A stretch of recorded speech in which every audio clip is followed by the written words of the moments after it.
Mpianatra telonjato eo kosa no navitany fianarana rehefa avy nanaraka ny fiofanana teo anivon'ny sekoly ambony GSI tetsy Antaninarenina nivoaka tamin'ny fomba ofisialy tetsy amin'ny ANC Ivato moa izy ireo. Tao anaty lanonana manetriketrika ny namoany Université GSI Madagasikara no andiany sangany. Ny farany herinandro lasa teo teny amin'ny espace ANC Ivato. Nahitana mpianatra misa telonjato izay nitolorana ny mari-pahaizany araka ny rafitra LMD ny andiany sangany. Efa nazo ny fankatoavana avy amin'ny fanjakana tokoa ny Université GSI Madagasikara. Ny andiany sangany moa zany araka amin'ny anarany hoe sangany de major de major, best of the best, elite.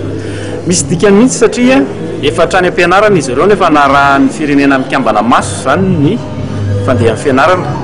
Teo koa ny renim-pia ny Madavision zay tena nanara-maso akaiky ny fahaizan'ireo mpianatra reto satria azo atao efa réservé izy telonjato menada efa misy asa miandry azy avy hatrany fiarah-miasa amin'ny Madavision ankoatra amin'ny fivoahan'ny mpianatra sasany any ivelany fiarah-miasa amin'ny Nations Unies zay représenté ny son excellence madame Fatima Samoura tena androany moa zany amin'ny reconnaissance internationale na diplôme en GSI.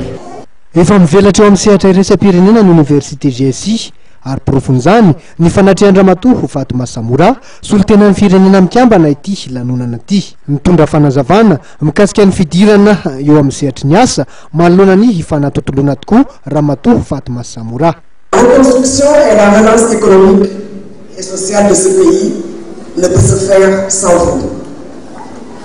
Et sans votre concours, il sera difficile de mettre Madagascar sur le chemin d'un développement humain durable.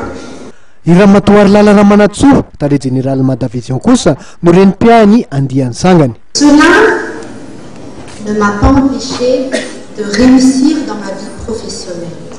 Laissez-moi adresser mes remerciements aux parents tout d'abord.